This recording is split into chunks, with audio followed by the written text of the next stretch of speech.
just as we kick off, I just want to say a huge thanks to Hilary for this incredibly thoughtful programme of events. It's such a kind of necessary and vital discussion.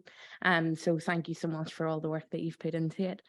I'm really delighted to be here to introduce this keynote talk on what I think is a seminal anthology, Her Other Language, Northern Irish Writers Address Domestic Violence and Abuse, with Ruth Carr and Natasha Cuddington. So today we're going to hear from the book's editors about their aims for the publication and the process of putting it together.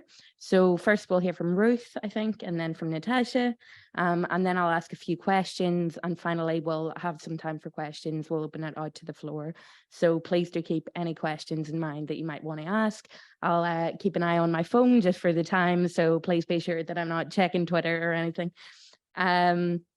Before that, I'm just going to give a quick introduction to both Ruth and Natasha, and then we'll jump right in, although I'm sure many of you are already familiar with their work. Ruth Carr was born in Belfast. She has worked as a tutor in adult community education for more than 40 years. In 1985, she edited The Female Line, another really groundbreaking anthology of Northern Irish women writers. It's sort of difficult to overstate the importance of that volume. And she also edited the contemporary fiction section for the Field Day 4/5 anthology.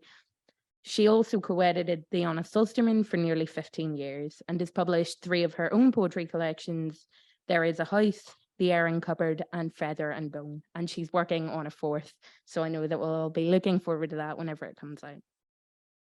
Natasha Cuddington was born in Saskatchewan, Canada. A writing facilitator across contexts, her translations, poetry, essays, and reviews have appeared variously. In 2017, she was announced as the recipient of the Arlen Chair of Poetry Bursary. Her debut poetry collection, Each of Us, Our Chronic Alphabets, was published by Arlen House. An assistant editor of Ciphers, she co-hosts the occasional event series of Mouth with Ruth.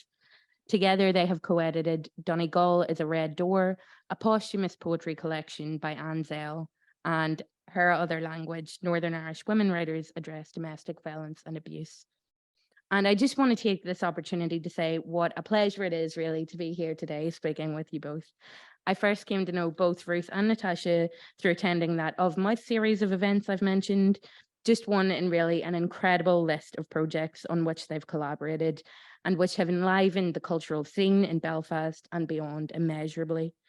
Both Ruth and Natasha are tireless champions of literature, often literature by women and literature from the margins, and together and separately, they've really devoted their careers and lives, I think, to creating and holding space for voices we might otherwise never have heard, a really profound contribution. And this isn't even to begin to mention all your own work, which I'd also highly recommend. So we're very lucky to have them here today. And now I'll hand over to them both. Thank you.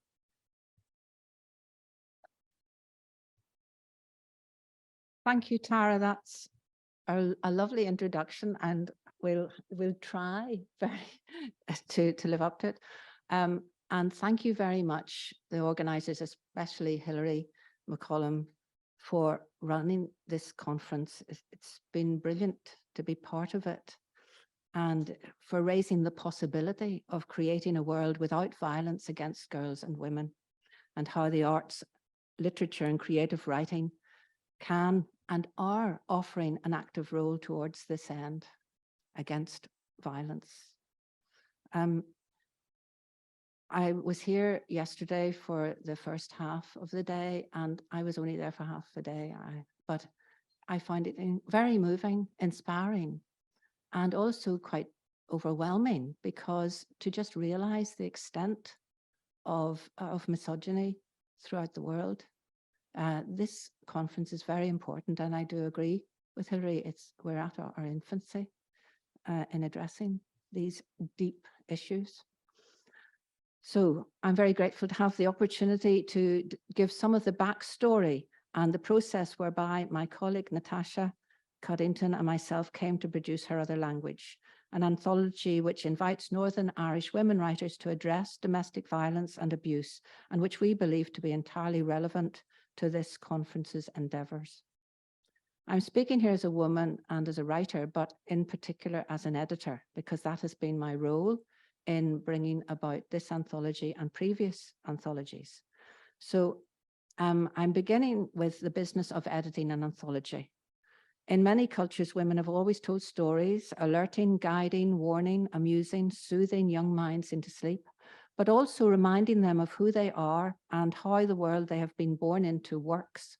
It was largely women who handed down the tales, which the likes of Hans Andersen and Brothers Grimm formalized and often sanitized on paper and book form. They were the editors, as it were. When it comes to compiling an anthology, it is the role of the editors to select the work and the writers to be included. Going back to the origin of the word anthology, I found really there is the obvious one where it's gathering of the flowers, a gathering of the flowers, but also I've found it also can possibly mean gathering in the field. So it's often interpreted as the pick of the bunch. We understand that picking is subjective, but a lot depends on who is doing the gathering and where the boundaries of the field from which you pick are drawn. It is also culturally influenced, if not determined. And I believe that editors need to be aware of these determinants and that it is good practice to declare the terms on which their selection is made. Indeed, it is healthy to have several anthologies based on different sorts of factors, such as particular themes, geographical location, a particular generation, gender, identity, literary form. All these different aspects work together in different ways and highlight different things. The danger comes when there is a hierarchy, or when perhaps only one anthology represents an area such as Northern Ireland, singling out the best, in inverted commas, without any other anthology to give a different selection, an alternative, perhaps from a larger field, perhaps with the gate left open. And if there is only one anthology, the myth may grow that these select few are the only ones worth reading. How are readers to know of all those others in the field or those looking over the fence? This, I reckon, was somewhat the situation in the late 70s and early 80s here. And that was when I had the opportunity as a complete novice to produce a different kind of anthology. It was called The Female Line. And I would like to tell you a little of its story, as it has informed my work ever since as a tutor, editor, and poet. And it directly influenced the production of Her Other Language 35 years later. I might add that, well, I'm going to skip that. I'm trying to cut down this. I've got so much in here. In a way, both projects are significant in that women worked together on them, and they were inspired by other anthologies by women. In the mid-70s, when I was studying English literature at Queen's University, Belfast, that was in the Troubles. I remember just across the road here at Sandy Row, there was graffiti, large graffiti, Free Noreen, and that was Noreen Winchester, who had been continually raped by her father in Sandy Row, and her younger sisters were growing up and they were next, and she took a bread knife to him and she was imprisoned. And there was and in a way it was a swell of the women's movement to protest against that, and she got a royal pardon, which I felt was a very, very encouraging to see that injustice could be overturned. Well, I was at Queen's, and Professor John Cronin, it was because of his inclusion of a novel by Janet McNeill in his lecture series that really focused my attention. Without his conscious decision to enlarge on the given syllabus, her legacy of novels, plays, and children's stories would have most likely remained unknown to students like myself. And that is just, the tip of the iceberg. It was a clear deficit of women writers being studied, and it's still probably the case. Moving through to the 80s, I was keen to place my own poems in magazines and journals. And a poet had to have at least a debut collection in order for her or his work to be considered for a literary anthology. This ruled many out, particularly women. How could they have a collection when they could hardly get their work accepted into magazines and journals? That is, if they even sent work out. Confidence was low. A focus on domestic matters in your poetry and any deviation from the well-formed Ulster poem, beautiful as it is but not compulsory, made it harder to make the grade. Respected anthologies tended to reinforce the blinkered parameters of the society of the day, and little changed even when Maeve McGuckian burst onto the literary scene and could not be ignored by the status quo after she won the UK National Poetry Award in 1979 and secured a publisher, a British one, in Oxford University Press. Frank Ormsby, I must admit, gladly, that he did publish a pamphlet of her work with the Honest Ulsterman in 1980. So when in 1985, I found myself in a position to propose and edit an anthology of women writers' work for the Northern Ireland women's rights movement, I didn't hesitate. The original idea had been to bring out a pamphlet of poems by Yvonne Boland and Maeve McGuckian, North and South. A lovely idea, but what better way to celebrate 10 years of women's rights than to publish the work of dozens of women whose words were seldom ever taken notice of. What inspired me to undertake this role was largely the emergence of women-only publishing houses such as the Women's Press and Virago in the UK and Attic Press and Arlen House in Ireland. Through these, women writers were becoming more visible, and some of those forgotten were regaining a readership, Janet McNeill being one with Virago. Suddenly, it began to feel possible to publish and break through some of the barriers that Tilly Olson had identified in her seminal study, Silences, in 1978. Ignorance of all that was involved in producing a book did not deter me. I was sure that I would learn on the way. Can I have the next slide, please? This archival specimen is the press release for the female line. It is clearly of the time, pre-word processor, pre-internet. The open call for work on, there was no set theme, open theme, was made by radio through local papers, libraries, centres, groups, etc., by landline and word of mouth. I'll read a few lines from it. This anthology of women writers is the first of its kind to come out of Northern Ireland and includes first-time published alongside established authors such as Polly Devlin, Jennifer Johnson, Anne Devlin, Maeve McGuckian, and so forth. That was really that the ethos of inclusivity made the anthology quite distinct in range and approach. Prose, poetry, and drama were interspersed in conversation with one another, comprising 48 voices altogether, jointly funded by the Equal Opportunity Commission and the Arts Council of Northern Ireland. This goes on to give the main reason for the book. The female line came into being as a direct response to the gap on bookshelves under the heading of locally published fiction and poetry by women. The imbalance is marked. For example, the ratio in the Blackstaff Press trio range, which was of up-and-coming poets, stands at 1 female to 11 male poets. So that was 1 female poet, new poet, being published for every 12 that came out. Of course, the imbalance was not just in poetry, but it was noticeable there. Women novelists were more likely to be able to secure publication outside of Northern Ireland. I remember seeing Frances Malloy being interviewed on TV by Hermione Lee about her debut novel, The Marvelous Faux Naif, No Mate for the Magpie, which is a brilliant novel, No Mate for the Magpie, in early 1985. And I immediately wrote to Virago to ask her to contribute to the anthology, which she did, sending us 2 pieces, both of which were on the themes of domestic violence and sexual abuse. That was her own choice.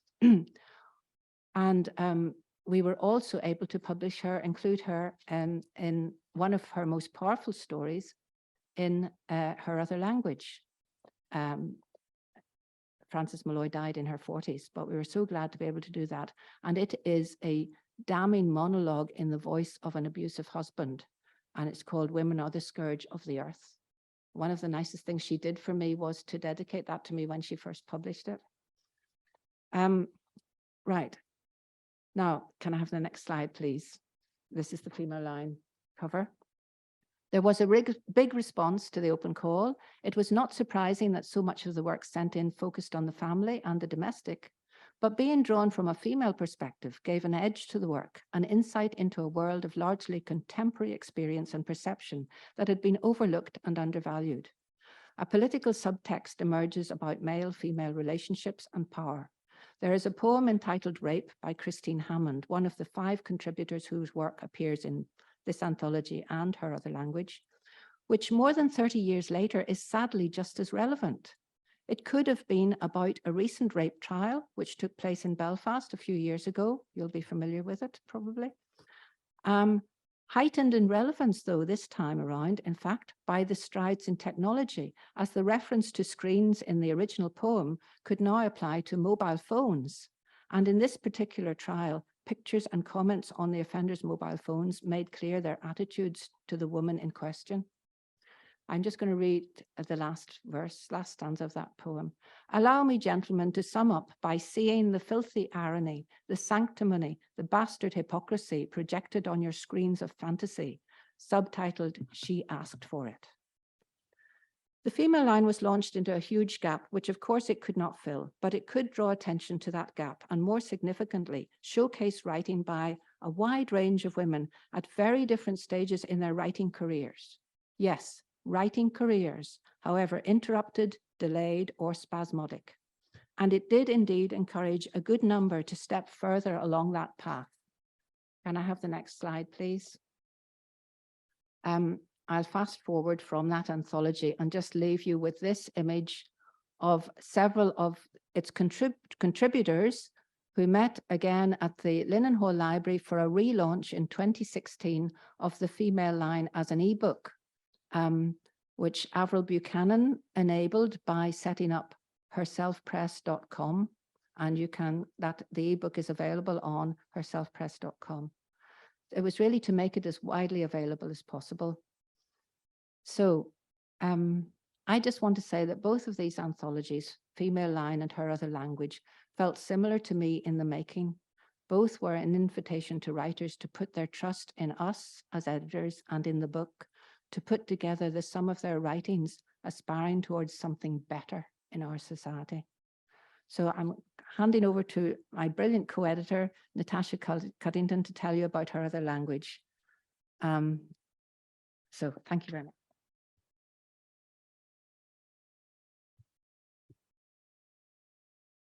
Hello, everyone. I just want to thank Ruth and also to Tara for both those ample contexts to the anthology. And we could just move forward to the next slide. I think that's possible. And also to Ruth for her unpicking of what I believe to be, as Tara suggested, her foundational editorial activities that have really been so much of a boon and a lesson for me. I also want to thank Hilary McCollum, who suggested that Her Other Language feature as part of this wonderful conference and today's proceedings. So I think I want to begin by just suggesting that when taking into consideration what might present as collectible or of interest to you all in the shared context, it seemed to me that what I most hoped to draw for you is the community of thought and action that constitutes this anthology. And again, I just want to begin with the first image. This is taken from an image of the anthology's cover from the Twitter feed of the Italian-born Belfast-based visual artist Daniela Balmaverde shortly after the anthology's launch in 2020. And it really speaks to the style of collaboration and collective approach in the anthology. These are Daniela's hands, the artist's hands touching the cover, activating the fullness of the cover's image with its extended French folds. And this image was painted as commissioned by Balmaverde, having been engaged by Ruth in an extended conversation about the work in the anthology, a conversation which then extended to both myself and to Arlen Hayes of Arlen House and his designer. And again, designed with the book's form in mind as an opening of the agency of a depicted mouth. The cover speaks towards an opening of the facility of language of her face. We can just move forward to the next slide, please. Oh, sorry. Oh, wonderful. Thank you. That's great. So from the project's outset, Carr's principal ethos, and I hate referring to Ruth in the second person, but let's say Ruth. Ruth's principal ethos of an equitable, even-handed collaboration really ensconced what I would suggest is the imaginative district of this publication, its community very much in line with, as has been suggested, the female line. And here I really want to underscore not only the notion of creative endeavor, work that has been released, given by all of these makers freely in aid of this project, but also so that we understand the book's collectivity, confab, the ways in which these works sort of move from across genres and talk tentatively and en face, artfully translating and modulating each other's discourse. We must also understand that despite the geographic focus in its introduction and title as being fixed at the north of the island of Ireland, her other languages community may have been, and in many ways is, rangy and universal. And I think that it's really important that we note that in the period of open call previous to Ruth and myself joining the project as editors, that at its outset, this project received a number of international submissions under the stewardship and activist Kelly O'Dowd, of Kelly O'Dowd, alongside a grouping of individuals around Belfast and Lisburn Women's Aid. And this all happened in 2018. Submissions arrived and were released from locations including Russia, India, and the south of Ireland, and also from men. And I think this fact attests really to the universality of domestic crises, to women's fathomless solidarities, and also men's solidarities with women. And I think we have to note that, in this context, that even though this work is including only the work by women, we did receive submissions from men. So I would also like to note that the anthology includes work from key individuals who, through either extended family ties or expansive periods of stay in the north of this island, or at the north of this island, self-identify as Northern. And that's something that we really, was a decision that we made during the editorial process. So I now really want, in the same way that Ruth has drawn for you, the journey of process that, that informed her editorship of the female line. I want to draw for you the journey of process which Ruth and I underwent as editors to the other language evolved, or as editors to the other language, and as this anthology evolved to its final form. So again, when I think back into the diversity of experience, genre, and formal approach communicated by the anthology, the book having been launched more than 2 years ago now, and here, if I can manage to work this. Hold on, there we go. Here in the next slide is an image of Monica McWilliams at its Irish Secretariat launch in Belfast, just at the precipice of the COVID lockdown in March 2020. And of course, for those of you who you'll all be very much aware, McWilliams is the Northern Ireland Women's Coalition co-founder and human rights activist. And again, another practitioner in this community who very generously provided the anthology with material, in particular its foreword. Again, I think of the ways in which, despite our collective and profound differences as individual practitioners, these works really are orchestrated together and articulate themselves, in my thinking, as a kind of a whole. So again, this idea of sort of a community speaks to Ruth's generosity, but also, as she has intimated, to her radically inclusive operating ethos as an editor. And just from a personal point of view, just a note, I was honored and if not daunted when Ruth came to me with this project in 2018. And I think, we have been asked often, what has it been like working together as editors? And I think if this project benefited from our collaboration as editors, and I would really emphasize in this context my lesser experience and also my lesser stature. We operated scrupulously, uniquely as co-editors, and that's really a testament to Ruth's generosity. And I think also, despite our profound differences in subjective taste and also formal approach as poets, as practitioners, these differences having been meted out in our many collaborations across the years, which have included both publications and also event series, we've learned to coincide, and I think been forced to rationalize our intuitions. Why does this work? Why does this not work? And ultimately, in my thinking, we've also, and I think this is important, we've rendered each other more audacious in our activities. There's a kind of way in which we've kind of ski jumped off each other, I think. So also, as Ruth has intimated, it felt pressing at the outset of the project to enlarge on the project of its precursor, the female line, to transform collective regret regarding a diminished volume of action. And I think we felt as though there was a little dip, in terms of the representation of women's work when this project came. And albeit on this occasion in an anthology with directed theme or themes. And I think that that's very important to note also. The material that is collected in the female line was a spontaneous gathering of work, which just happened to be wholly inflected with the difficulties that presented to women. Whereas in her other language, there was a directed call. And I think that that's one of the tensions, or a physics difference between the two volumes. So as the renewed open call from 2019 suggests, her other language sought not only once again to raise the profile of the women writing materially and imaginatively from the north of this island, to see beyond their omission, erasure, and redaction from the contemporary canon, but also to sound their experience and artful activisms. Next slide, hold on. Oh, I'll just bring that up. This is looking back, not specifically to this event, but my definition just ahead of you. I just wanted to bring that image up for you. This is looking back to an out-of-mouth event in 2018 titled Artivisms, Poetry and Social Engagement. This, in fact, is another image from the launch event. But Ruth and I, as part of Mouth, brought Kimberly Campanello, Kathy Darcy, who Ruth will perhaps maybe refer to later in a listing of anthologies that influenced our thinking about this book, and also Padre Gotuma, to examine the intersection of social activism and poetry. I just wanted to draw in some of the thinking from that specific event and ideas of artivism, ARTIVISM, as defined in the creative nonfiction work, It's Bigger Than Hip Hop by M.K. Asante Jr.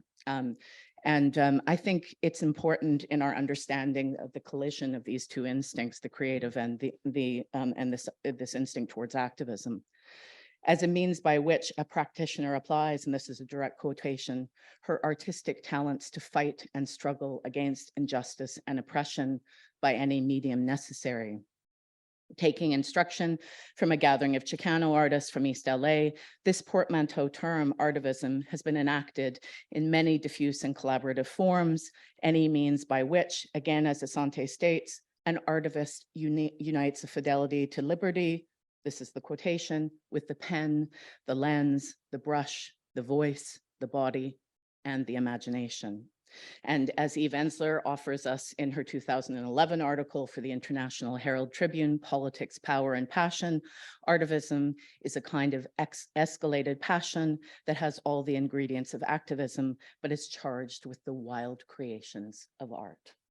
So in its open call, which was both circulated widely and also circulated to individual practitioners, both established and emerging, her other language proposed its action as the following, and this is a direct quotation from the open call.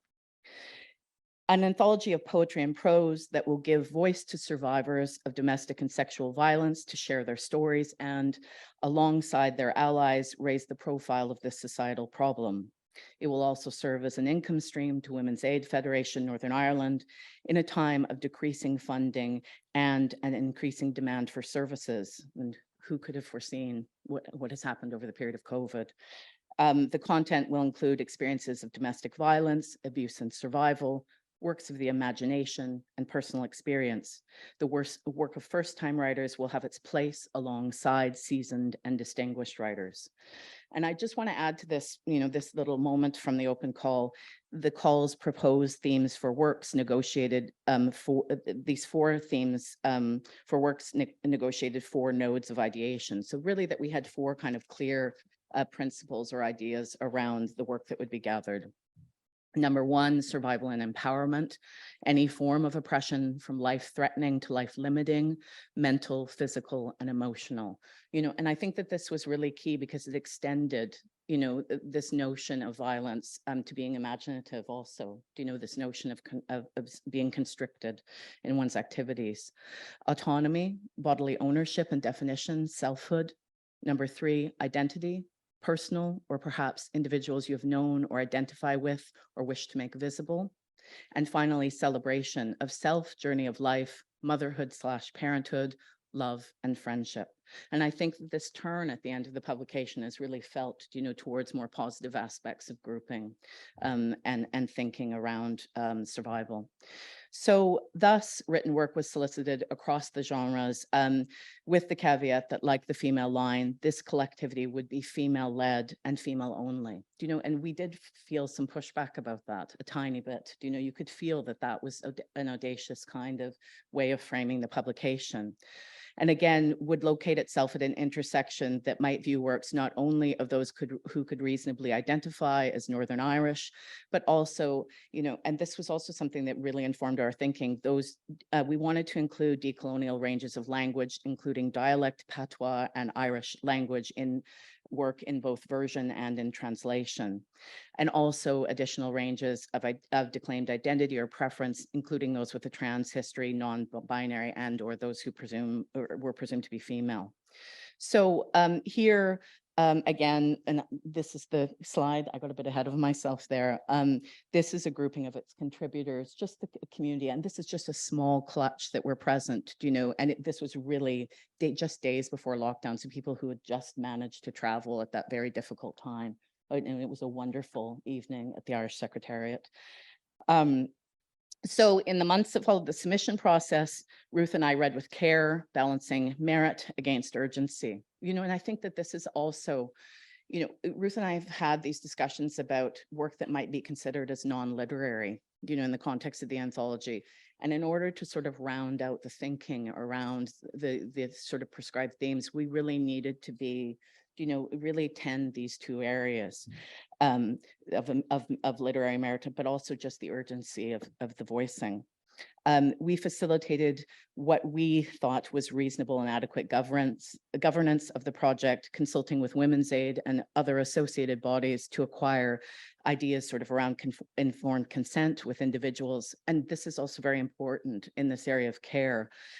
We also had on a number of occasions had to negotiate anonymity and also consider aspects of how we might, in our very limited capacities, safeguard in this literary context. There was a notion that at certain events, maybe certain work should not be aired, that there were certain pieces that maybe shouldn't be published, because they were of danger. And I mean, that's the real risk of this kind of area of thinking, is that, there are real lives attached to those moments of testimony. And we had to be very thoughtful about how they were going to be aired in a public context.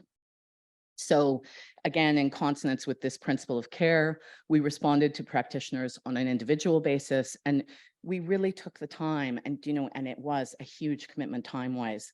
We negotiated as thoughtfully as we could these possible edits to the material, really trying to communicate as, not just with a sort of a one-off letter or transmission, but this notion of opening things up.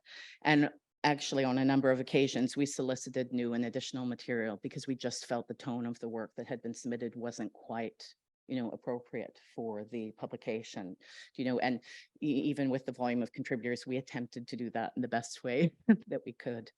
So, thinking into the kind of the body of work that's presented, we really confronted as editors this idea of an oversimple or gratuitous presentation, and we really advocated this idea of complexity. Really, opposing points of views that were approaching gray space, things that really were just adding to a kind of a fullness. And as Ruth had very early on suggested to me, we also then permitted the book's compound content to dictate its final shape. So we wanted this notion of something that was interwoven, something that was complex, and work that problematized and talked to each other, that spoke to each other across the pages. So as we read through the work, and this really is how we came to the organizing principle, these further discrete areas of theme emerged, we were brought to an organizational principle beyond some of the strategies that really inform how people make anthologies. We didn't want to throw down material chronologically or alphabetically. We just intuited from the get-go that this notion that individual works might be amplified through a textual conversation. So we thought about how, what's against what here, what's talking, to each other across the page. And also this notion of a progression, a pacing, and again, this idea of adjacency. What are we putting beside, And I think when one's tending to the kind of work that's presented here, that kind of expanded thinking is really, I think, what allows the work to present in just a more in a more giving kind of in a more giving shape in terms of publication. So again, in an effort to lend this kind of notion of a crosshatch of experience and testimony, or an impasto, and an atmosphere of complication to the book as a textual fact. Titles were taken verbatim from works in each of the anthology's 7 chapters to convey a progression from tradition and inheritance through to acute trauma, and then through to childhood and that pivot of mother, and then through to indignation, from indignation through radical advocacy, and finally through to creative capability. So we've taken passages from the text and literally just slapped them on the title as a way of, again, encouraging this kind of speaking back and forth across the text. So, and this is, again, a bit of housekeeping. This whole project was generously supported by the Arts Council of Northern Ireland. And I think, it's really important to note Damien Smith's support of Ruth and myself as practitioners, both in our own practices and as editors, and, really a great source of support during the process of making the book.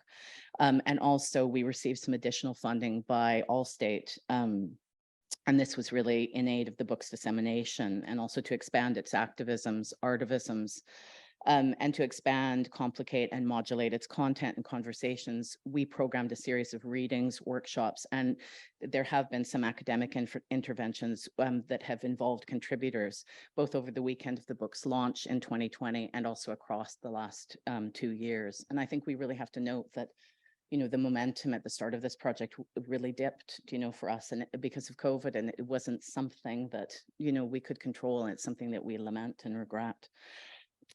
So just as a sort of last final note, I want to read a passage to you from a paper that Ruth and I presented at a conference at the University of Vigo in 2021. And again, this was at the behest of another one of very important one of its contributors, Lorna Shaughnessy, the poet and translator. And again, I would like to restate the following of the artivisms, activisms of her other language. This is a direct quotation from that paper. While this anthology as project in no way seeks to edify or preference the creative shape of witness against the efficacy of legal testimony, nor diminish the threat of violent retaliation as a tactic to forestall the same, her other language places the object of its activisms at the transformational potentiality of language, whether in the mode of literary production or survivor testimonial, heedfully facilitated. And I think this is important to note, by community practitioners, who are working at the grassroots to have this work made, and in fact, Moy-born poet Deirdre Cartmel, whose work is in the work, was very much involved with one of the groups that produced work for the anthology. These markings may have sometimes seemed unfixed, but are very much felt as primal. They have often been sounded from within female-led communities, which, as poet Lorraine Carey's bio note to the anthology suggests, hope to inspire others to end their silence also. So this notion of a kind of an echoing out from these community groupings. Whether enforced or internalized, the hush that accompanies the abuse of women is a stifling that confounds not only its incidents, but also and often continues as a lived reality, frustrating the expressive act, and often its twin cognitive result, that of relief, catharsis, or depuration. Her other language warns against literary creativity as individual from language's civil efficacies, its opening of faces or voices, its conversations or communities. It's a grouping of thoughts, action that demands of us how we talk to each other. And to this, just finally, I want to add that, there is this notion of the financial donation that has been generated and presented. And I think, have I got an image? I think it might be at the end actually of the presentation. We'll show it to you the moment where Ruth and I gave the first sort of lot of money, and that this donation process as a very modest income stream for the organization is ongoing. Okay, so I think that's me. I'm going to open it up to Ruth again. Thanks very much. Okay. Okay, that's great. I'm just going to. Hello again. Thank you very much, Natasha. You had the complicated bit. And I would just like to talk about the title, Her Other Language. We spent a lot of time trying to think of a title and coming up with lots and sleeping on them and then thinking, no, that's not it. So when we were thinking about it, a memory came back to me. Nowadays, my memories are not always, just there easily recalled, but this one came to me from a wonderful visit to the Troubadour in London, which the poets Kate and Joan Newman, who created Summer Palace Press, and they are really, I have to mention, I can't not mention them because that they alone in creating Summer Palace Press in the 90s are responsible for the biggest game changer in raising the visibility of women poets in the North over a couple of decades. They published so many women, and it was a wonderful breaking free and celebration, and beautiful books, beautiful collections. And anyway, they facilitated this visit for a string of their poets to go and read at the Troubadour in London, which is a great old music venue. And while there, when we were reading, I heard a poem from one of the resident women there, and it never left me. It was called Her Other Language. Its author, Nancy Matson, a Finnish-Canadian poet, later revealed that she was inspired to write it when she met a woman in a hospital ward, whose jaw was wired and could only manage to say sounds that did not require her swollen lips to touch. So Nancy created a lipogram to give her voice in a poem that physically demonstrates the effects of violence on a woman. So it just seemed like the right title for the book. And Natasha will discuss this after I try to read it. Now, I'm going to try and read it the way Nancy came over for this launch, which was wonderful, and she read it. It has been published in several Canadian anthologies, this poem, but we were delighted when she agreed to us having it. And so it's just in the front because it's not a Northern Irish poem, if you like. But as we have all realized here, abuse and violence knows no boundaries. So we're all one. Thank you very much. I didn't even do that. You're way ahead of me. So this is the poem, and I shall try to read it as she read it. Her other language. She has had to learn a language that allows only words she can say without the thick skin lines outside her teeth going anywhere near each other. In this language, the teeth, aching and dry, one cracked, stay a certain distance away. This is her language until the swelling goes down, days at least. It was his hands that did this. All she can say are ice words, stone words, dust words, tongue against the teeth words, dull sounds through the throat. Liquids are all she can swallow through a thick straw that hurts when it touches. The slot in her jaw cannot shut. Its corners cannot turn towards her eyes. Thank you.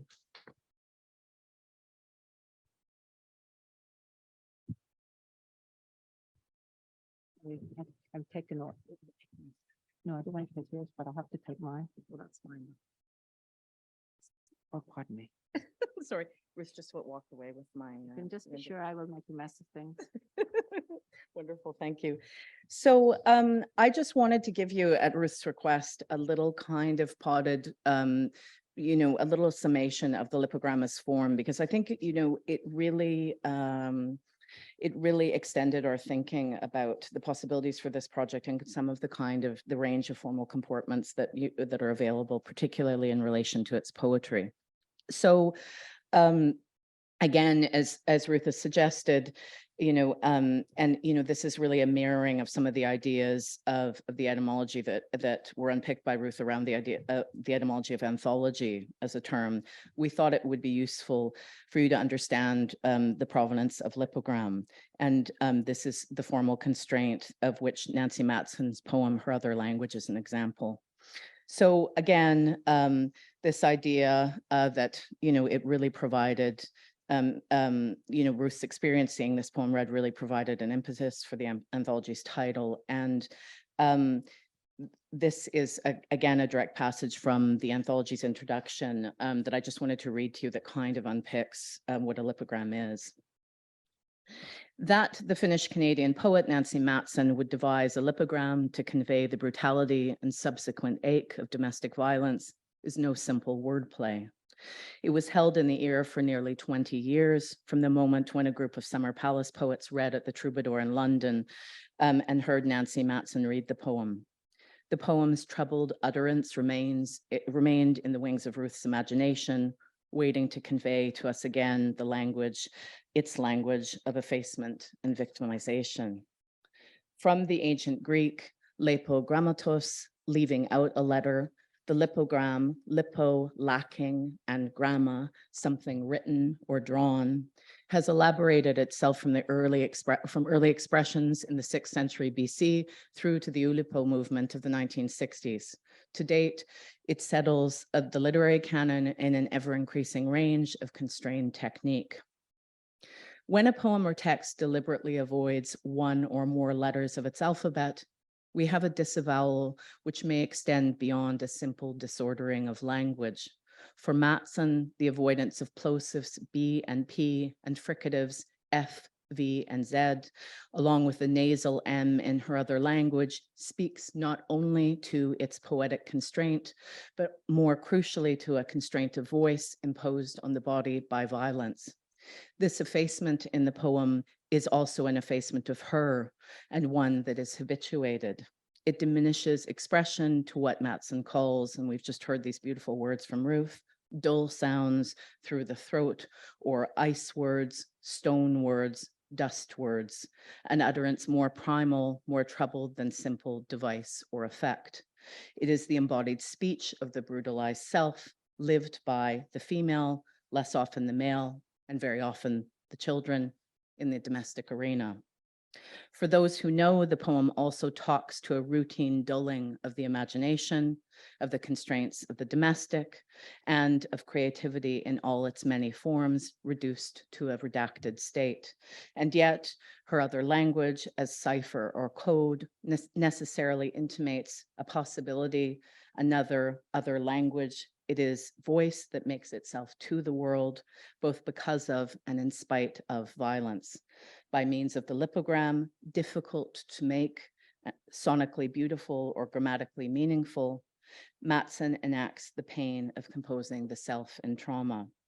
And so here, the lipogram, what the 1st century Roman historian Quintus Curtius Rufus has described as, and this is from Warney Mott's Oulipo, a primer of potential literature produced by the Dalkey Archive in 1998, is the most recent ancient systematic artifice of Western literature. Here also shows to us not only the confinement or bounded limit of constraint, but also the female body, its face, limited by violence, that devout attentiveness to the relationship between form and content by Matson. And I think it's important to note that these devotions to this relation between pending violence, abuse, defacement, or erasure content, and the formal comportments is often mirrored in the marks and shapes that that cross each other in this volume. So whether clipped or minimalesque, fragmentary or brazenly visually or sonically disruptive, the potentiality of language, the creative spur to convert harm, rage to sound as knell in my thinking is keenly felt across the work voiced in by this anthology, a knell that sounds at once as wild defiance, a celebration, and also as a warning. Thanks so much.